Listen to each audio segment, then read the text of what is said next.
Once upon a time, in a small town surrounded by lush green hills, lived two best friends named Mia and Jake.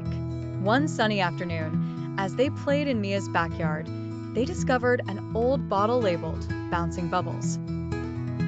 Curiosity piqued, they unscrewed the cap and dipped the wand inside. With a gentle blow, Mia and Jake watched in amazement as enormous, shimmering bubbles floated up.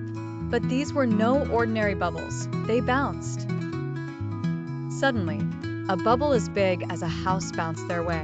It slowed down before it gently touched Mia's hand, absorbing her and Jake inside. "Hold tight," said a cheerful voice. "It's adventure time." The bubbles spoke.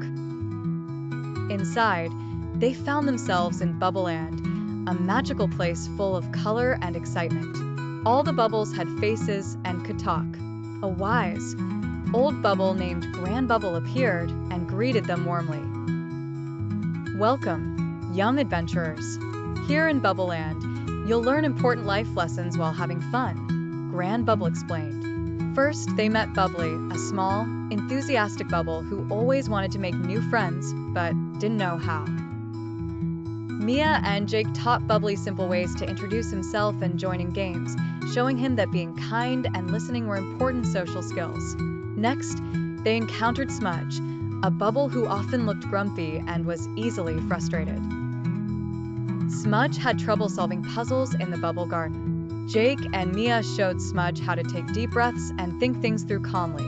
Together, they solved the puzzles, and Smudge learned that patience and problem-solving were valuable skills. Lastly, they found Glimmer, a bubble who sparkled brightly but was very shy. Glimmer had trouble expressing feelings and would often float away from others. Mia shared stories about times she felt the same way and explained how talking about her feelings helped her feel better. Glimmer smiled, feeling understood, and began to open up. As the sun set in Bubbleland, Grandbubble gathered all the bubbles for a farewell celebration. "Every bubble here has a special sparkle, just like you," Grandbubble told Mia and Jake. "You've taught us a lot and learned from us too."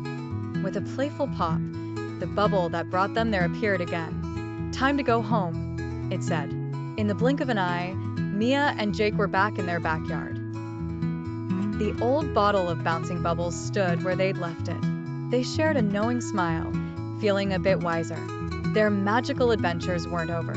They'd just begun. And so, whenever they felt the need for a little magic and a lesson or two, they knew exactly where to find it. The end.